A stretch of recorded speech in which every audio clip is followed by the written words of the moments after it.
Wayfeather Media presents Clairvoyaging.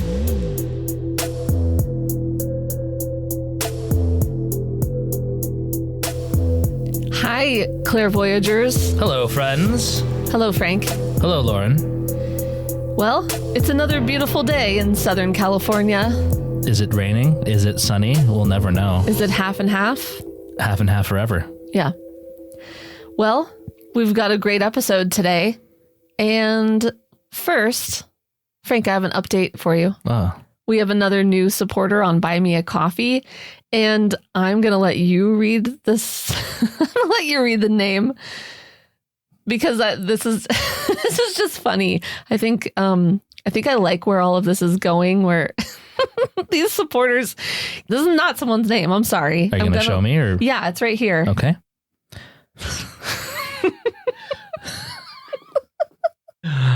I a heartfelt thank you to Fardums McAllister for buying us a coffee.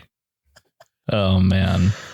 It's so, I feel like this is on brand for our listeners to keep doing this. Yeah. And I just thanking Fardums McAllister for supporting us, buying us a coffee. If you'd like to do the same, we'll give you a shout out. Go to buymeacoffee.com/clairvoyaging. Thank you again. And also, I say this probably every time, but if you give us a Spotify review or Apple Podcasts, wherever you're getting your podcasts, like it, review it, share it. That's how our podcast grows. This has been such a fun journey and we want to keep it going. So your support helps us continue. So Frank, what's our topic today? We're doing another Dream Paths episode, Lauren. We sure are. And this time, we're going to hear from a couple of people that you might be a little familiar with. It's me. And me. But we do have one listener submitted story. It's so cool. I don't want to call it the best because I don't want to make our story sound bad, but it's really good. Hers is really cool. It's very cool. What's her name again? Izzy. We keep saying this too. Send us your stories. If you have a dream, visitation, or a sign that you've experienced from someone from the other side, a story about how you followed your intuition. Do you have a psychic kid that you're trying to help? Yeah. Are you a parent of a psychic kid? It's kind of a paranormal podcast, obviously, but except for the context is nice. So please enjoy the next installment of Dream Paths. Oh, that was so gross. We made direct eye contact with each other when we did that too.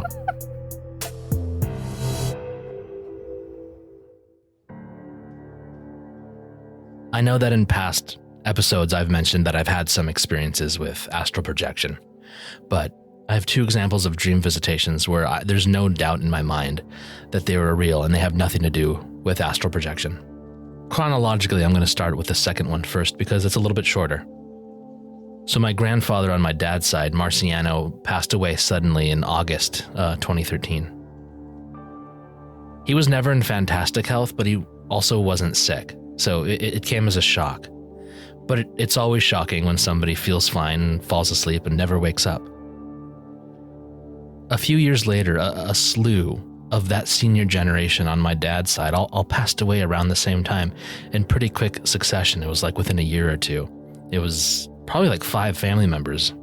I remember my Uncle Louis saying, he's like, man, they're dropping like flies, and they were. It was concerning. One of these family members was Vicente Capa, my grandfather's in-law, good friend, and fierce domino rival. Now, while Vicente was always a presence in the background of my life, I hadn't seen him for over a decade when he died, so I was sad to hear the news of his passing, but we weren't exactly close, which is why what happened next is so interesting to me. A few nights after he died, I had a dream. I'm in a small crowd of people, and I kind of push my way to the front. I look around and I notice I'm in the backyard of a classic San Fernando Valley house. There's a covered patio with a corrugated plastic roofing, and underneath it, an intense domino game is being played. I remember there were 4 players, but only 2 of the players I could recognize, or the other ones were just like weren't in focus or something. The two that were in focus were my grandfather Marciano and Vicente. Both of them appeared like 40 years younger than they were when they passed away. Now, I can't say they looked happy, but these are Cuban men in their prime playing dominoes with an audience of friends and family.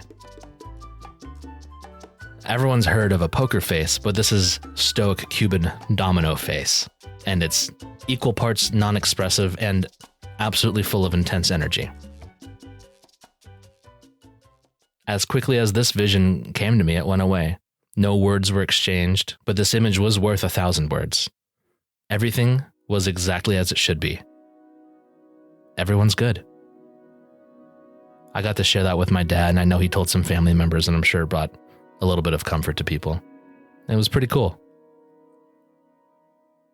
My second story is maybe a little bit more intense, but ultimately there's still a happy ending.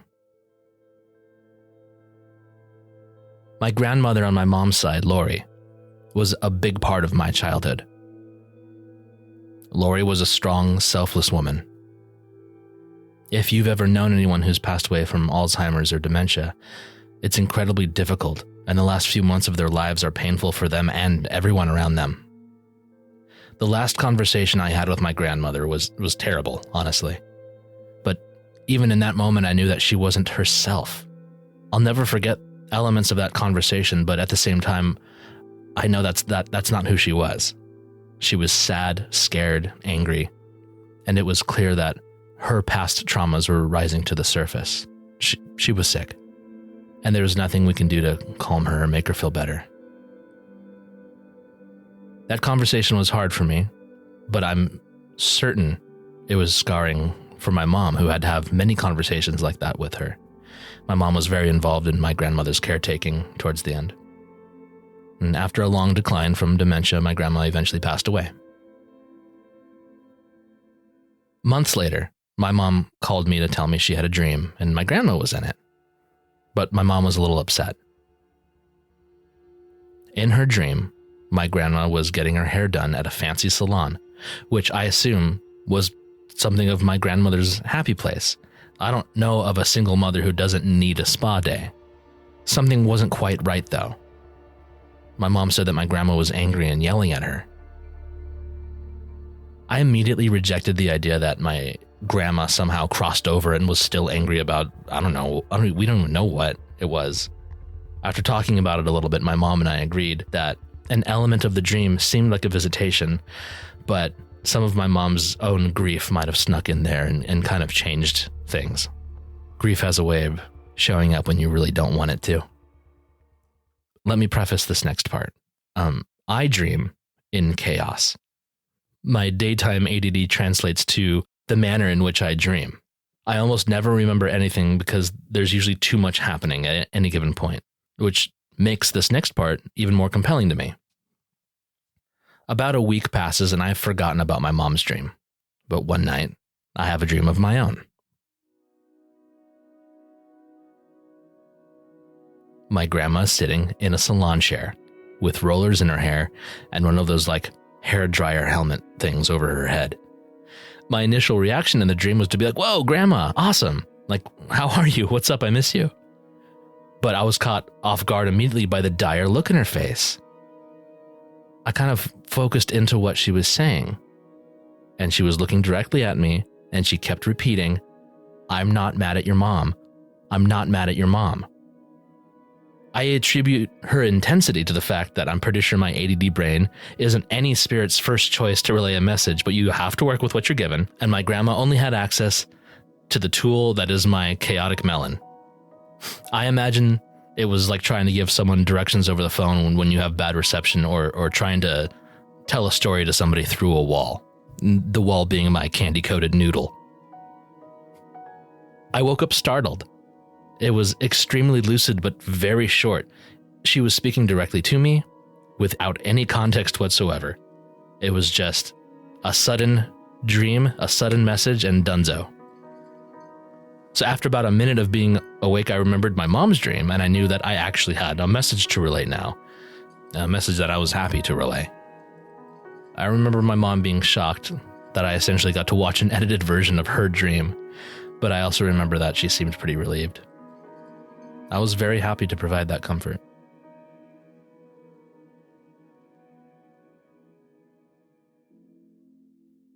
Most of my dream visitations have involved my late brother Ian, but a few of my dreams have included friends of mine that have passed away.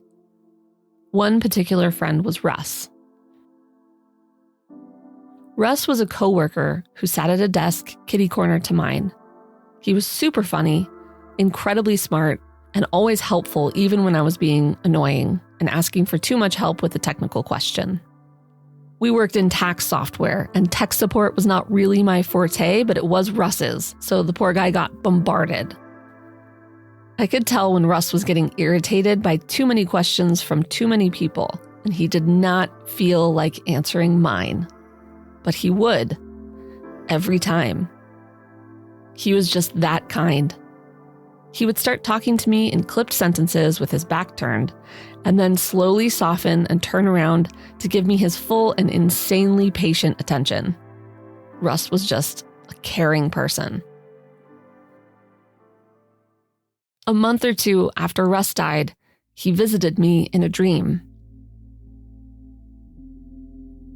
He was showing me photos and images of his mom. I was flipping through photo albums and seeing image after image. It was almost frantic. I woke up and told Frank Russ was in my dream, and I feel like I was at a memorial or something for his mom. Russ's mom had become acquaintances with our office manager after Russ's memorial, but I had only met her once. I didn't know what to make of the dream, and I moved on. 1 week later, our office manager forwarded an email from Russ's mom, who had recently undergone a life-threatening emergency kidney transplant. She had been in the hospital and she had almost died. I gasped when I read the email, and I said out loud to my coworker Jake, who was one of Russ's best friends, "I had a dream about Russ's mom last week." To which Jake replied, "Ugh, what the hell, you weirdo?" It was a very strange but cool realization. Russ had visited me to tell me something about his mom. Maybe just reaching out to let someone know that he was with her. I ended up emailing his mom about it, and she said, "Well, you've had a visitation from Russ. Isn't that amazing?" It really was, and it was the only time I was ever visited by my pal Russ. My other story is about my brother Ian. Our listeners probably know by now, Ian died almost 20 years ago, in 2004, when he was 26. If you haven't heard my travelogue episode about Ian, listen to episode 6, The Corn and the Orb, to hear some fun stories about signs that he's sent me over the years. I've had several dreams about Ian, especially in the first few years after he died. He was never dead in my dreams. He had simply been away for a long time. I'd hug him really tight, and he would say that he can't stay long. He has to go see other people. Always that same theme, just different setting. Except this one dream. This one dream was a visitation from Ian's spirit, and it was the most symbolic dream I've ever had. I was in a house, and I suddenly just knew that Ian's spirit was in the room, and he wanted to show me something. I knew that in order for me to come with him, I had to hold on to a soda can. I don't know why it was a soda can, but Ian did love root beer and 7-Up. The can of soda was on a table, so I picked it up. Suddenly, I was yanked forward and being led through the house by a soda can, pulled by my brother's enthusiastic spirit. I went around a corner and into another room. My ex-boyfriend, we'll call him Sam, was sleeping on the floor in that room, and I had to step over him to get to whatever Ian wanted to show me. I stepped over Sam's sleeping body and got to a sliding glass door. I needed to open the sliding glass door to get outside to see whatever Ian wanted to show me. But the door was locked, and I couldn't open it. As I tried to open it, I was getting frustrated, and Sam woke up and asked me what was going on. I tried to explain, but I couldn't speak. Side note, sometimes when I have an intense dream, I make this awful sound in real life. Frank hates it so much. It's pretty creepy. It's usually when I'm trying to speak or yell in a dream, and in real life, it sounds like, I've woken myself up from that sound before, so I know exactly what it sounds like, and I don't like it either. Anyway, in this part of my dream, since I was trying to speak and this moment was intense, I was making the terrible sound in real life. Sam, my ex-boyfriend, in real life woke me up. For a few moments, I couldn't speak, like I was experiencing sleep paralysis. I laid there, shivering from nerves or adrenaline, and I felt like Ian was still in my room. I felt his presence next to my bed. I so desperately wanted to go back into that dream so that Ian could show me the thing that he needed to show me, but I couldn't. I couldn't get back there. It wasn't until years later, several years after I had broken up with Sam, that I realized what Ian was trying to show me. My relationship was what Ian was trying to show me. Sam was a very nice guy, just not my guy. I wasn't in the right relationship, and deep down I knew it.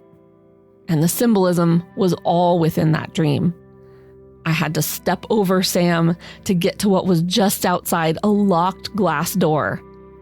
I think Ian was showing me that everything I truly wanted was on the outside of this room.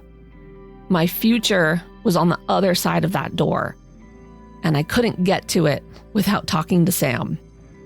And when Sam asked what I wanted, I couldn't speak. It's been at least 15 years since I had that dream, and it still provides me with an empowering takeaway, something I've applied to other aspects of my life. If it's time to move on from an outdated situation, I can unlock the door and walk out. This was the most intense dream visitation I've ever had, and I'll never forget the feeling of being pulled around by my brother's spirit via a soda can.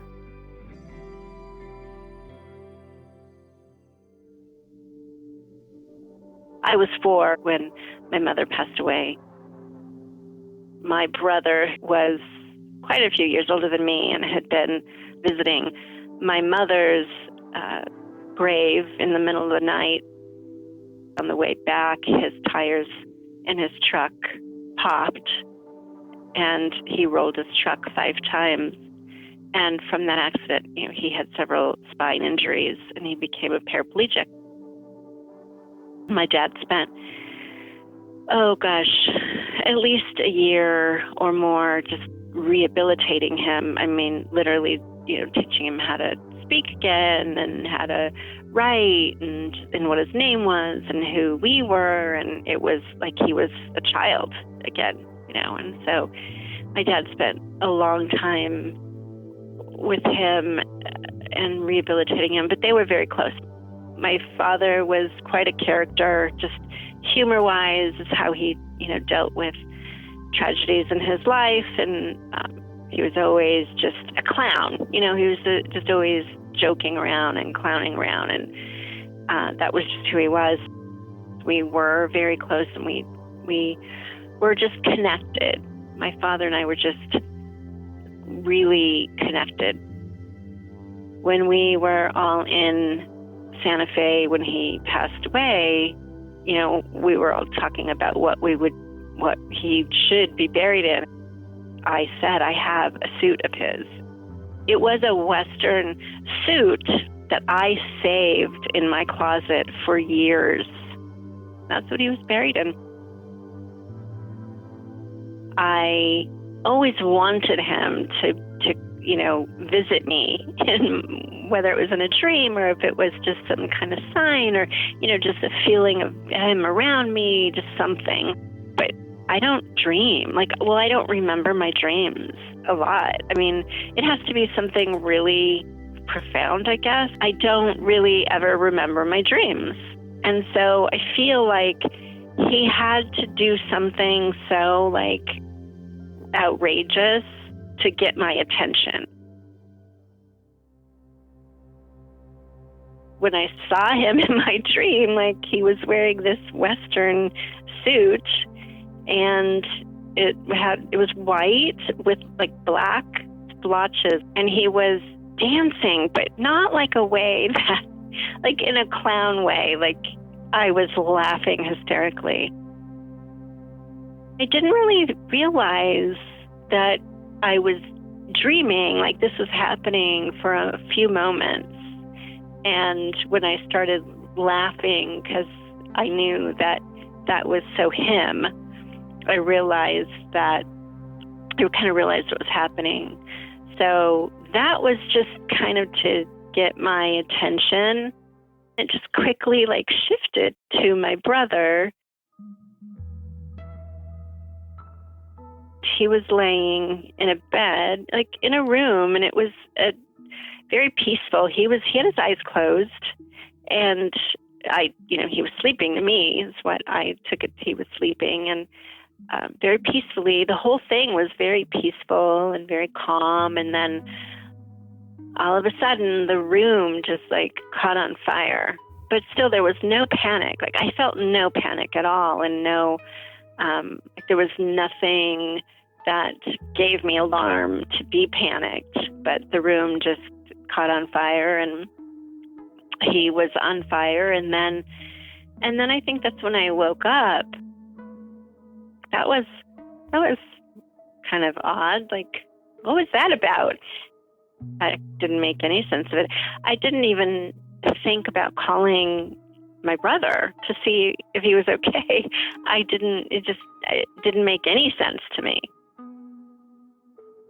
2 days after I had the dream, I got a call from my brother's caretaker that he had passed away. He had actually had a heart attack.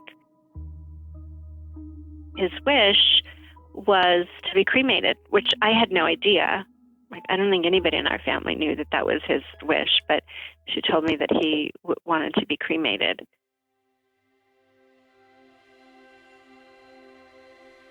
That dream was actually a visit from my dad.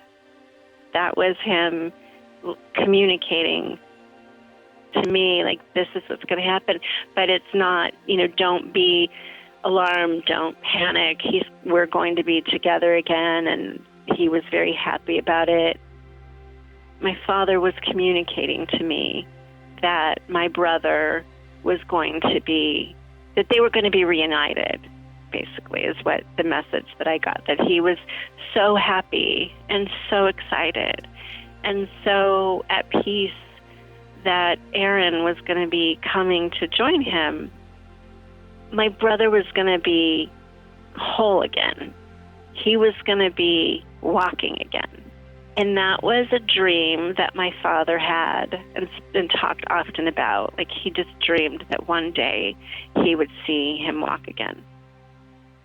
It probably was like one of the most beautiful things that have ever happened to me, quite honestly. And of course I cherish it.